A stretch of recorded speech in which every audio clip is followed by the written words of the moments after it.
कैसे हैं आप सभी लोग। एक बार फिर से स्वागत है आपका हमारे YouTube channel study with Yogesh में। कल आखिरकार काफ़ी लंबे समय के बाद आपके अधीनस्थ सेवा चयन आयोग ने भी कैलेंडर जारी कर दिया है री एग्ज़ाम के। ठीक है, आपने एग्ज़ाम का जो पैटर्न है यानी जो आपकी तिथि है घोषित हुई है देख भी लिया होगा। मई में है आपका, उसके बाद आपका 11 जून को है, उसके बाद वन दरोगा का, उसके बाद आपका 9 जुलाई को स्नातक स्तरीय भर्ती परीक्षा का री एग्ज़ाम की डेट आई है। और आप लोगों को बहुत ज़्यादा समय है नहीं, 2-2.5-3 महीने के अंदर आपके सारे एग्जाम फिनिश हो जाएंगे 3 के दिन।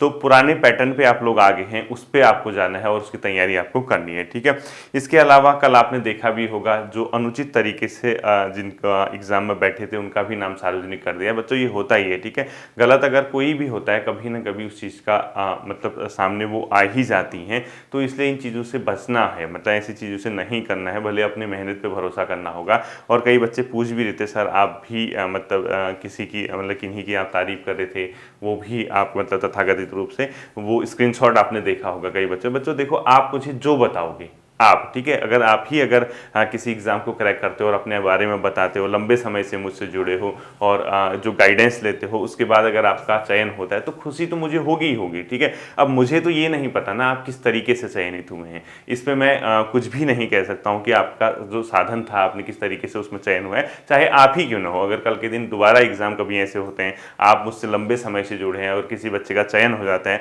और वो गलत तरीके से चयनित है, तो मुझे तो पता नहीं है किस तरीके से कैसे वो चयनित हुए हैं। ठीक है, तो ये तो बच्चों चलते रहते हैं। हाँ, हालांकि थोड़ा सा मेरी जो है मैं बिलीव जल्दी कर लेता हूँ, यानी भरोसा जल्दी कर लेता हूँ उस चीज़ से। यानी कल के दिन अगर आप लोग का फिर से सिलेक्शन होगा तो मैं इस तरीके की चीज़ नहीं लिखूंगा कि मैं आपको जानता हूँ या आपको मैं मतलब आपने मेहनत की है तो ठीक है, अब जो निकला निकला, जो नहीं निकला नहीं निकला, उसमें क्या कर सकते हैं। लेकिन अगर अपने गुरु से आप कुछ बताओगे तो मैं तो बिलीव कर ही लेता हूँ। ठीक है, वो जो भी है आपने देख लिया होगा। बहरहाल हम ये देखते हैं कि अब जो मेनली हमारा एग्ज़ाम है बच्चों, मेन हमारा जो एग्ज़ाम है वो कौन सा हो गया, स्नातक स्तरीय जो भर्ती परीक्षा है उसका जो री एग्ज़ाम की डेट आई है वो कब है, आपने देख लिया 9 जुलाई को। और आज से मान के चले लगभग 90 डेज का टाइम आपके पास है, 3 महीने का समय आपके पास है। और 3 महीने में आपने एक चीज़ नोट करनी है, क्योंकि अभी कई जो छात्र हैं जिनका पटवारी का एग्ज़ाम, जिनका पुलिस कांस्टेबल, हालांकि उन्हें शायद पुलिस कांस्टेबल वाले तो कई बच्चों का एग्ज़ाम होगा नहीं क्योंकि पुरानी भर्ती है। इसके अलावा पटवारी का एग्ज़ाम या फॉरेस्ट गार्ड का एग्ज़ाम, ये जो एग्ज़ाम है, ये एग्ज़ाम जिन छात्रों के सही नहीं हो सके, यानी जिन छात्रों का इसमें चयन नहीं हो पाए, तो कहीं मतलब चयन भी कहो या फिर बहुत बेहतर उनका पेपर नहीं हुआ, तो उनके लिए दोबारा एक मौका है, पुनः आपके पास एक चांस आया है कि आप फिर से क्या कीजिए, मतलब 2-3 महीने बेहतर तरीके से आगे बढ़िए और एक अच्छी लेवल के अच्छे तरीके से आपको मेहनत करनी है। ठीक है, और सबसे बड़ा कन्फ्यूजन ये है क्योंकि बच्चे पूछ रहे थे सर कि जिसने उस समय एग्जाम नहीं दिया था क्या उनको दोबारा मौका मिलेगा।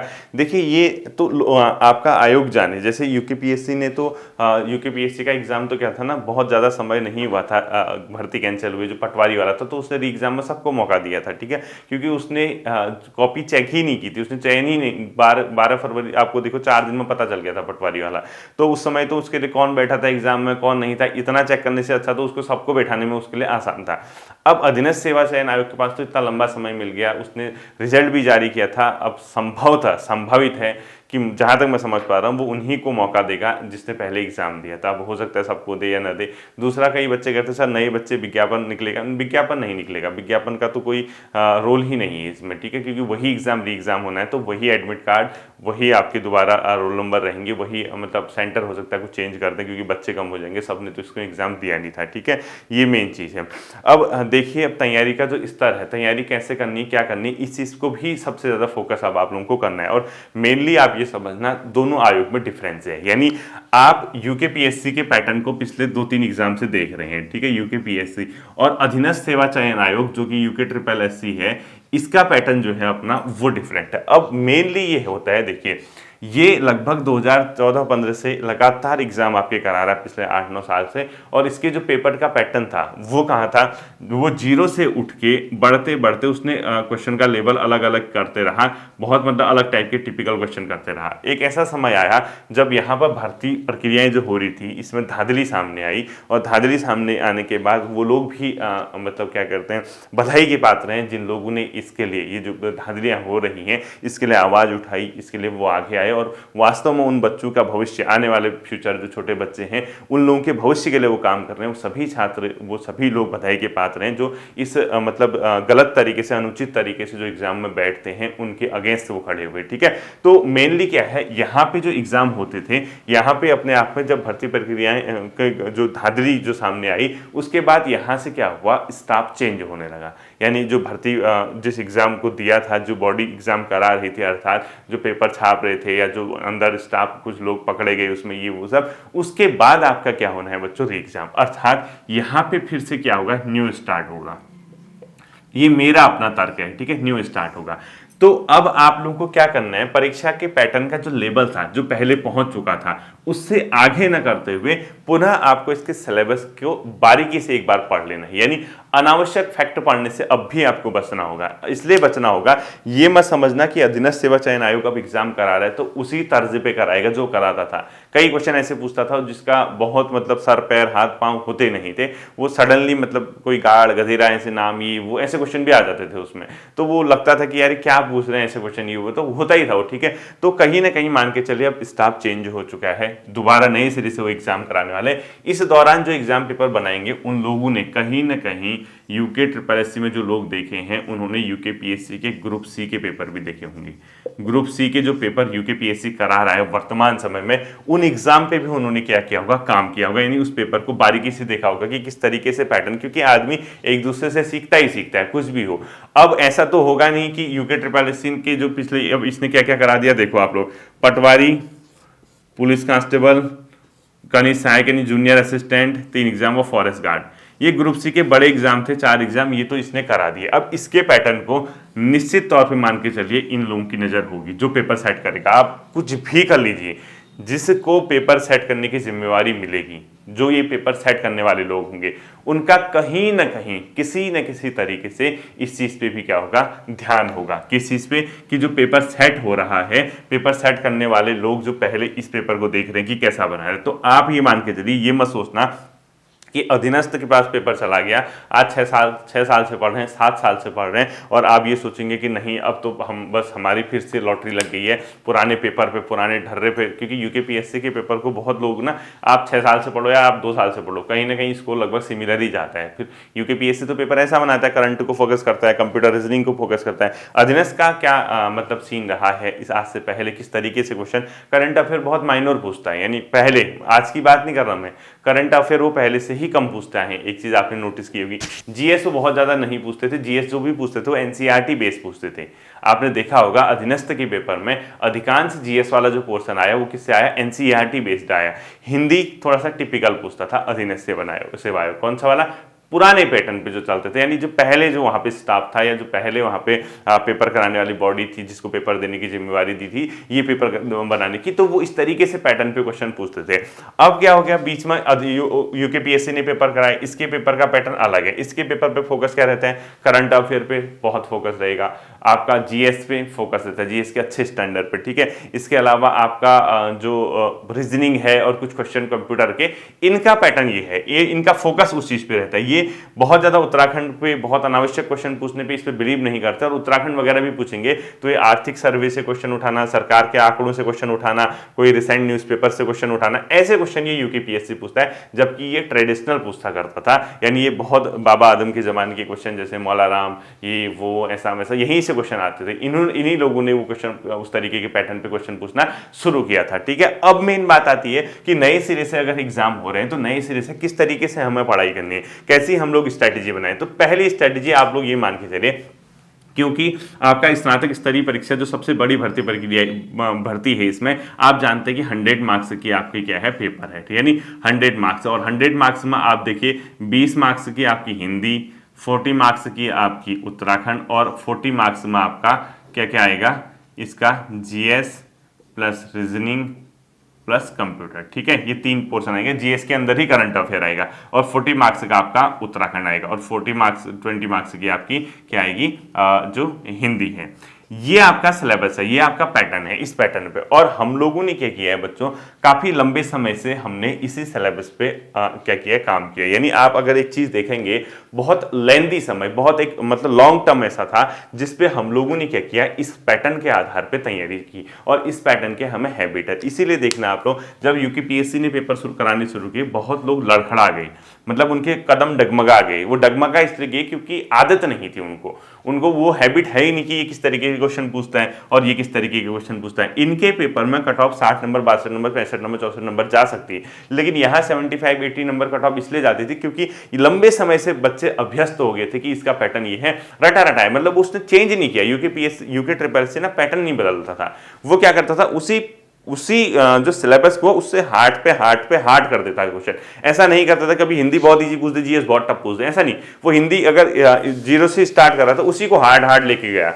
उत्तराखंड उसने इजी से हार्ड पहुंचाते गया, जीएस भी उसने इजी से हार्ड लेवल तक पहुंचाता गया। और अचानक से उसके बाद यहाँ पे पैटर्न आया, इनका कुछ पता नहीं रहता। कभी ये हिंदी इजी पूछ देंगे, कभी उत्तराखंड हार्ड कर देंगे, कभी जीएस इजी कर देंगे, कभी हिंदी हार्ड कर देंगे, तो कभी कंप्यूटर ज्यादा कर देंगे, कभी करंट अफेयर ज्यादा कर देंगे, कुछ नहीं होगा तो साइंस पूछ देंगे। तो बच्चा क्या करता है, हर पेपर में नया अनुभव लेके आता है। यानी इनके पेपर कराने में ये डिफरेंस है कि हर पेपर में आपको न्यू एक्सपीरियंस मिलेगा, ये आप मान के चलिए। और इनके पेपर में कहीं ना कहीं चीजें ट्रेडिशनल रहती हैं, कहीं कहीं पारंपरिक चीजें रहती हैं, उसी पैटर्न पे आगे बढ़ते गए। अब नया स्टाफ, ठीक है, नए लोग, नए सिरे से पेपर कैसा बनाना है, सचिवालय रक्षक पे पता चल जाएगा। उसके बाद आपका फिर भी आपके पास 1 डेढ़ महीने का समय है, जब आपका किसका एग्जाम होगा, स्नातक स्तरीय।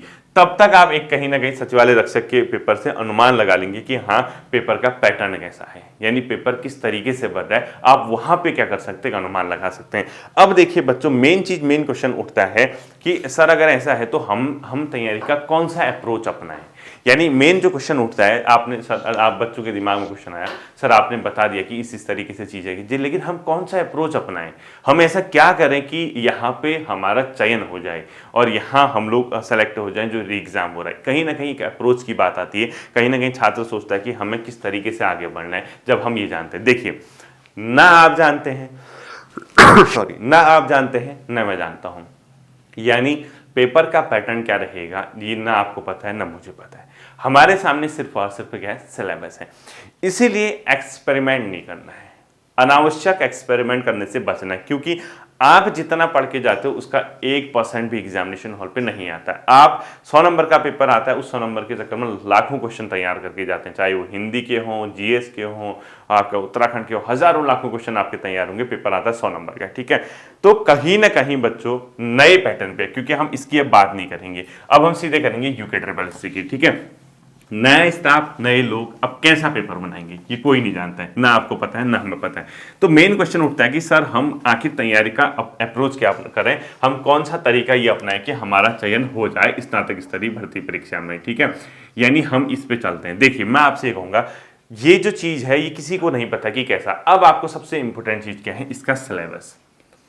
क्योंकि जब पेपर बहुत लंबे समय बाद, यानी कम से कम 1 डेढ़ साल हो गए, 1 साल तो हो ही गया है कि उन लोगों ने पेपर नहीं कराया, यानी 1 साल बाद वो दोबारा नई टीम के साथ वहां पे अध्यक्ष बदल गए, वहाँ पर सचिव बदल गए, वहाँ परीक्षा नियंत्रक बदल गए। तो कहीं ना कहीं एग्जाम जो बॉडी अभी तक जिसको पेपर देने की पेपर मतलब वो लोग दे रहे थे पहले, वो बदल दिया होगा। जिन लोगों को पेपर सेट करने वाली जो टीम थी वो बदल दी गई होगी। तो कहीं ना कहीं नई सोच के साथ आपको जाना होगा, नई विचारधारा उनकी होगी, नई थिंकिंग के साथ आएगी। आप पता लगा आप उसी सोच पे चल रहे हो, आप ये सोच रहे हो कि ना पहले का जैसा बनेगा और यहाँ नए लोग आगे, फिर क्या करूँ। मैं ये नहीं कह रहा बच्चों कि बिल्कुल भी जैसा पहले पेपर आता था वैसा नहीं आएगा, वैसा भी आ सकता है, हो सकता है उसी तरीके पे चले। लेकिन कहीं ना कहीं संभावनाएं जो होती हैं, कहीं ना कहीं आपने संभावनाओं पे भी क्या करना है, जो संभावित चीजें होती हैं उस पर भी फोकस करना है। यानी हम अपनी ओर से कोई भी कमी ना छोड़ के जाएं, हम अपने तरीके से अपना जो हमारा अप्रोच होगा उसको हम बेहतर बना के जाएं। हमारा मेन क्या होना चाहिए, इंटेंशन ये होना चाहिए, हमारा मेन उद्देश्य ये होना चाहिए, ठीक है। अब देखिए आपको यहां क्या करना है, सबसे पहले इसके सिलेबस को ढंग से तैयार करना है। अब आता है किताब सोर्स, सबसे पहले जीएस, ठीक है। यूके पीएससी और यूके ट्रिपल एससी की जीएस में बहुत डिफरेंस है। यूके पीएससी का जो जीएस रहता है तो बहुत मतलब अपने आप में एक स्तर रखता है। स्तर का मतलब भले ही वनडे एग्जाम हो, फैक्ट हो, बट कहीं ना कहीं स्टैंडर्ड होता है, ठीक है। जीएस के लिए मैं आपसे कहूंगा बच्चों, इनका आज तक पुराना पैटर्न रहा था कि ये एनसीईआरटी के क्वेश्चन पूछते थे। अभी आप लोग यूकेपीएससी के पेपर आपने देखे होंगे, वहाँ एनसीईआरटी कम रही थी, आपने देखा होगा। वहाँ स्टैंडर्ड क्वेश्चन किताबों पे आधारित आते थे, जो स्टैंडर्ड बुक होती थी उसके आधार पे जो क्वेश्चन पूछे जाते थे। लेकिन इनका जो पुराना पैटर्न था एनसीईआरटी, तो मैं अभी भी आपसे कहूँगा एनसीईआरटी आपकी तैयार रहनी चाहिए। अब आप कहोगे सर एनसीईआरटी कैसे तैयार करें? एनसीईआरटी में बताऊंगा, या तो आप महेश बर्णवाल की वन लाइनर आपके पास आती है, आप जानते हैं महेश बर्णवाल जी की वन लाइनर एनसीईआरटी सार करके है, वो आपके पास होगी। अगर वो नहीं है तो मैंने जो 90 डेज का क्रैश कोर्स कराया है उसमें 82 या 83 क्लासेज आएंगी, अब वो पूरी होंगी। कई बच्चों ने कहा सर आप 90 डेज की क्रैश कोर्स को पूरा क्यों नहीं कर रहे हो? मैंने किस दिन से छोड़ा वो आप जानते हैं? जिस दिन से अधीनस्थ से पेपर शिफ्ट होके कहा गया यूकेपीएससी को, उस दिन से मैंने क्रैश कोर्स नहीं कराया। मैंने उसी दिन कह दिया था तब क्रैश कोर्स कंप्लीट होगा जब दोबारा अधीनस्थ के पास पेपर आएगा। अब क्योंकि मैं ये जानता था, क्योंकि अभी मैं अगर अधीनस्थ से यूकेपीएससी को पेपर चला गया, 82 क्लासेस मैंने अधीनस्थ के पैटर्न के आधार पर करा रखी हैं, 8 क्लासेस में यूकेपीएससी के पैटर्न पे कैसे कराऊं, इसीलिए मैंने वो रोका था। मेन कॉज ये था। इसमें आपकी जो 90 डेज की क्रैश कोर्स है, इसमें 8 क्लासेस मैं आपको और दूंगा, लेकिन आपको एनसीईआरटी महेश बर्णवाल जी की वन लाइनर या इस क्रैश कोर्स में एनसीईआरटी की जीएस, यानी इस 90 डेज के कोर्स में, यानी जितनी भी 82 क्लासेज आई हैं इसके अंदर एनसीईआरटी की जीएस है, सिर्फ जीएस वाला क्वेश्चन मैं बोल रहा हूं अभी, ठीक है, वो तैयार करना। यानी क्रैश कोर्स का जीएस, क्रैश कोर्स से जीएस, ठीक है, ये तैयार करना। एक आपको करना है बच्चों जिसमें मैंने आपको 30 डेज जीएस क्लासेज, उसमें 26 क्लासेज आ रखी है, वो वाला तैयार करना है, ठीक है, यानी 30 डेज जीएस क्लास। क्योंकि ये आपको ना रिवीजन से मतलब होना चाहिए। इसमें अभी 26 क्लासेज आई हैं, इसमें 4 क्लासेज और आएंगे। इतना अगर आप कर लोगे और आपके पास, क्योंकि ये याद रखना हमेशा, आप न्यू कमर नहीं हो, आप कहीं ना कहीं एक एक्सपीरियंस होल्डर स्टूडेंट हो, जिसको आधे से अधिक चीजें ऑलरेडी पता हैं। कई चीजें उसको ऐसा होंगी, इन बच्चों को जो पीए इस पेपर में बैठेंगे वो पहले से पता होंगी। तो आप अपनी क्षमता पे बिल्कुल भी डाउट मत करना है, क्योंकि कई चीजें आपको ऑलरेडी पता हैं, बहुत सी चीजें आप पहले से जानते हैं। तो आपको थोड़ा सा उस पर क्या करना है, काम करना है, और थोड़ा अगर आप काम करोगे तो आपका चयन हो जाएगा। तो इस चीज को आपको फोकस रखना है कि यार 30, ये जो हमारा जीएस वाला पोर्शन है कमजोर न जाए। इसके साथ आपके पास जो किताब होगी, जब आप ये चीजें पढ़ोगे प्रैक्टिस के रूप में, प्रैक्टिस बोला मैंने, ठीक है, किसके रूप में? प्रैक्टिस के रूप में आप घटना चक्र की जीएस लगाना। अगर आपके पास घटना चक्र है, घटना चक्र ऑब्जेक्टिव, ठीक है, इसकी जीएस लगाना, या ल्यूसेंट की GS objective, Lucent GS objective, ठीक है, इसकी आप लोग जीएस लगाना। और ये सिर्फ किसके रूप में? प्रैक्टिस के रूप में। ये पढ़ना नहीं, ये क्वेश्चन टिक करने हैं, यानी पढ़ना है, प्रैक्टिस टाइप की करनी है। इतना करोगे तो आप अधीनस्थ सेवा चयन आयोग के जीएस को भेद पाओगे, उसका जो किला है उसको आप लोग भेद पाओगे। क्योंकि देखो, किताबी की जीएस जो होगी, वनडे एग्जाम में 26-27 क्वेश्चन आएंगे। अब मैं ये तो नहीं कह सकता कि आप एम लक्ष्मीकांत से पॉलिटी पढ़ो, बिपिन चंद्रा से मॉडर्न हिस्ट्री पढ़ो, और इसके अलावा रोमिला थापर से आप प्राचीन भारत पढ़ो, इसके अलावा रमेश सिंह से आप इंडियन इकोनॉमी पढ़ो, इसके अलावा वर्ल्ड ज्योग्राफी आप माजिद हुसैन से या इनसे पढ़ो। ये तो मैं कहूँगा नहीं, क्योंकि मुझे पता है 26-27 नंबर का क्वेश्चन आना है टोटल का टोटल, और उसमें भी मैं इतने किताबें बताऊँ, इतने भारी भरकम चीज़ें आपको बताऊँ तो आपके ऊपर बोझ हो जाएगा। क्या फ़ायदा बताओ इतना करने के बाद, ठीक है। तो जीएस आप जब इस पोर्शन से इस तरीके से करोगे तो आपका काम बन जाएगा। अब इसमें दूसरी चीज़ आती है उत्तराखंड। बिल्कुल समय नहीं देना, अनावश्यक बिल्कुल नहीं, ठीक है, क्योंकि इसको मैं अभी भी कह रहा हूं ना, इसको समय मत देना बच्चों। इसको आप समय दोगे आप पछताओगे। आप कितना उत्तराखंड पढ़ लो, एक स्कोर से ऊपर नहीं जाएगा छात्र। ना उनके पास क्वेश्चन है पूछने के लिए, ना आपके पास जवाब होगा। इस जितनी उत्तराखंड आपको आती है, अगर आप उसी को रिवाइज करके चलेंगे, उसी को डाइजेस्ट करके चलेंगे, तो आपका काम एग्जामिनेशन हॉल पे हो जाना है। बट उतना भी आपका डाइजेस्ट नहीं है, उसके बाद आप अनावश्यक फैक्ट ढूंढने में लगे हो, तो कहीं ना कहीं आपको मात ही मिलेगी। आप फिर संभलना होगा, आपको जो गलतियां हुई हैं फिर उसको सुधारना होगा। मैं आपसे बार बार कह रहा हूं, क्योंकि एक बार छात्र को समझ आ गया कि कहाँ पे मेरी कमियां हैं, किस पोर्शन पे मेरा पॉइंट वीक है, उस पर अगर मैं काम करूं तो उसका चयन हो जाता है। वो बैक टू बैक एग्जाम निकालेगा, वो पटवारी भी निकाल रहा है, वो फॉरेस्ट गार्ड भी निकाल रहा है, वो पुलिस कांस्टेबल भी निकाल रहा है, वो स्नातक स्तरीय भी निकालेगा। लेकिन जो अपने पुराने तरीके को छोड़ने को तैयार नहीं है, परिवर्तन के खिलाफ वो नहीं जाना चाहता है, यानी परिवर्तन के साथ नहीं जाना चाहता, उसके अगेंस्ट हो जाता है, वो अपने आप को बदलाव नहीं कर पाता, फिर वो मात ही खाता है। क्योंकि अभी भी कई छात्रों की आदत है, उनके लिए ग्रुप सी का पेपर उत्तराखंड है, वो उत्तराखंड ही पढ़ते हैं, उत्तराखंड ही पढ़ते हैं, नहीं होगा चयन। क्वेश्चन मैं आपको एक बॉन्ड पेपर में लिख के दे सकता हूं। अगर आप सिर्फ और सिर्फ उत्तराखंड के आधार पर अपनी तैयारी रखते हैं तो आपको निश्चित तौर पर मान के चले मात ही मिलेगी, इसके अलावा कोई भी विकल्प आपके पास नहीं रहेगा। ठीक है, तो इस चीज को आपने ध्यान रखना है, उत्तराखंड को अनावश्यक समय नहीं देना है, इसको सिर्फ और सिर्फ क्या करना है, रिवीजन करना है। जो भी मटेरियल आपके पास है उसको रिवाइज कीजिए। ठीक है, देखिए तो यहां पे क्या करना है आपको, जस्ट रिवीजन, यानी कंप्लीटली आपको रिवाइज करना है, इसको रिवीजन कीजिए और इसको रिवीजन करोगे तो आपका बहुत अच्छा पोर्शन बनेगा। अब आता है इन दोनों में उत्तराखंड करंट और नेशनल इंटरनेशनल करंट। देखना, अधीनस्थ सेवा चयन आयोग ने बहुत ज्यादा क्वेश्चन में करंट अफेयर नहीं पूछी आज तक जितना यूकेपीएससी पूछता है, लेकिन मैंने कहा ना नई टीम है, नई सोच है, क्या पता क्या हुआ। तो इस करंट अफेयर को कराने की जिम्मेदारी मेरी है। मैं बच्चों देखो हर जगह तो कहता नहीं हूँ, जैसे कई लोग तो कहते हैं मेरी क्लास से ये आया, मेरी क्लास से ये आया, वो आया, मेरी ऐसी आदत है। बट मैं अगर करंट अफेयर कराता हूँ, जितना आप लोगों ने पेपर भी दिया होगा, मैं बहुत लिमिटेड करंट अफेयर कराता हूँ, टाइम टू टाइम, मतलब गैप गैप में कराता हूँ, पेपर से जस्ट एक महीने पहले 3-4-5 वीडियो कराता हूँ। आपने नोट किया होगा, अगर मैं मतलब 100% करंट अफेयर कराऊँ तो जितने अगर पेपर में क्वेश्चन आते हैं उसका 70% आपको मैं बता देता हूँ। 2-3 क्वेश्चन छूटते हैं वो अलग चीज़ है, 1-2 क्वेश्चन वो तो सभी के छूट जाते हैं, बट करंट अफेयर मुझे पता है कि जितना मैं कराता हूँ उसी के इर्द गिर्द आपका पेपर बन जाता है। ठीक है, करंट अफेयर का ये मैं आपको करा दूंगा। इसको सिर्फ और सिर्फ क्या करना, रिवीजन। इसको किताबें बताने की जरूरत नहीं है, परीक्षावाणी अच्छे से पढ़िए, विंसर ईयर बुक पढ़ लीजिए और उत्तराखंड के नोट्स आपने बनाए होंगे, जहां से भी बना रखे हैं आप उसको रिवाइज कीजिए, अनावश्यक फैक्टर से बचना है। ठीक है, तीसरी चीज आती है बच्चों हिंदी, क्योंकि रिवीजन कर रहे हो, पुराने जो पैटर्न को देख रहे हो पहले के तरीके से, हिंदी आपको फिर इसमें क्या करना है, रिवीजन करना है। कुछ नहीं कर सकते हो इसमें, ये तो चीजें रिवीजन की ना। हाँ, जीएस आपको पढ़ना हो सकता है, लेकिन ये भी हिंदी अपने आप में रिवीजन की किताब, ल्यूसेंट की जीएस ले लो, सॉरी ल्यूसेंट की हिंदी व्याकरण ले लो, या कोई भी हिंदी व्याकरण मार्केट में आती है, कोई भी आप पढ़ लीजिए, आपके पास किताब होंगी, बताने की जरूरत है ही नहीं। ठीक है, आप इतना अगर हिंदी करते हो, बाकी सब प्रैक्टिस पे डिपेंड करता है। अब इसमें एक बहुत बड़ी चीज आती है जो कि रोल प्ले करती है, कंप्यूटर प्लस रीजनिंग। ठीक है, देखना कंप्यूटर का इसका एक सिलेबस है, इसने एक सिलेबस दिया था, इसने जो सिलेबस दिया था वो बहुत बाद में कंप्यूटर का सिलेबस दिया, शायद बीपीडीओ से ही उसने सिलेबस देना शुरू किया। एक कंप्यूटर का सिलेबस है इसका, अपना देखना आप लोग, उसमें मैंने कई क्वेश्चन कराए हैं आपको और उससे पेपर में आए भी हैं क्वेश्चन। अधीनस्थ सेवा चयन आयोग में उस कंप्यूटर के सिलेबस के जो 13-14 वीडियोस बनी हुई हैं वो आपके लिए बहुत हैं। उसके बाद आप क्या करना, एक लूसेंट की आती है कंप्यूटर की किताब, उसको पढ़ जाना।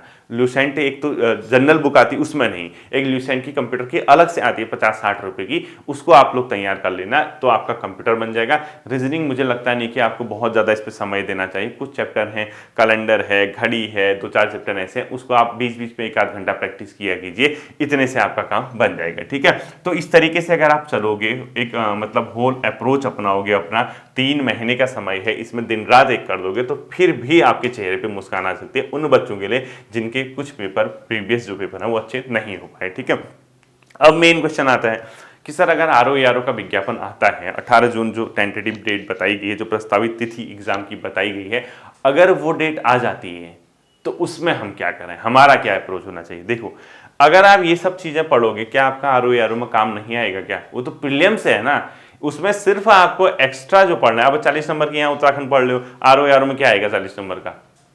यही तो उत्तराखंड आएगी। आपको उत्तराखंड तो पढ़ने की जरूरत है ही नहीं, आप मान के चलिए ना, आपको तो प्री क्वालिफाई करना है आरओ का। यहाँ उत्तराखंड की तैयारी कर रहे हो, क्या आपका उत्तराखंड आरओ में क्वालिफाई के लिए नहीं होगा काम? क्या आपका आरओ पे उत्तराखंड नहीं आएगी? मेन चीज ये है। ठीक है, दूसरी चीज आप देखना, यहाँ जो पोर्शन है जीएस वाला पोर्शन, जीएस वाला अगर आप एनसीईआरटी पढ़ के जा रहे हो, घटना चक्र और लूसेंट ऑब्जेक्टिव लगा जा रहे हो, क्या आपका आरओ में काम नहीं आएगा? थोड़ा सा डिफरेंस आता है वो रीजनिंग और मैथमेटिक्स वाले पोर्शन में, उसको बैलेंस करके हम लोग क्या करेंगे देखेंगे, यानी सैटरडे संडे की क्लासेस मैथ्स रीजनिंग के रख देंगे, या इस तरीके से बीच-बीच में आपको भी वीडियो में स्नातक स्तरीय परीक्षा के लिए या बीच-बीच में आरओ के लिए आपको गाइड किया जाएगा, क्योंकि विज्ञापन अभी आया नहीं है। ठीक है, और विज्ञापन अगर नहीं आया होता है तो पढ़ाने वाले का जोश भी खत्म हो जाता है, ये सच है, पढ़ने वाले का भी पढ़ाने वाले का भी एक बहुत बड़ी सच्चाई है। ठीक है, तो इस तरीके से बच्चों आपको ये अपना एक पूरा होलिस्टिक अप्रोच अपनाना है। इसी में आपको सचिवालय सुरक्षा संवर्ग का जो पैटर्न है वो भी यही है, वो भी यही अप्रोच अपनाए, लेकिन उनके पास समय कम है तो उनको सिर्फ और सिर्फ रिवीजन करना है। बाकी बात आती है वन दरोगा एग्जाम की, क्योंकि वो साइंस का है, साइंस तो मैंने कभी पढ़ा ही नहीं बच्चों, मैं पढ़ाता भी नहीं हूँ क्योंकि इतना समय हो भी नहीं पाता है। तो आप लोग क्योंकि साइंस बैकग्राउंड के हैं तो एनसीईआरटी की साइंस वगैरह को अच्छे से आप लोग तैयार कर लीजिए। उम्मीद करूंगा कि ये चीज़ें आपके काम आएंगी, आप इस चीज़ पे काम करोगे और एक बेहतर भविष्य के लिए आप लोग काम करोगे। अनुचित साधनों से आप सभी को बचना है। फिर मिलते हैं अगले सेशन पे, अपना ध्यान रखिएगा। Thank you.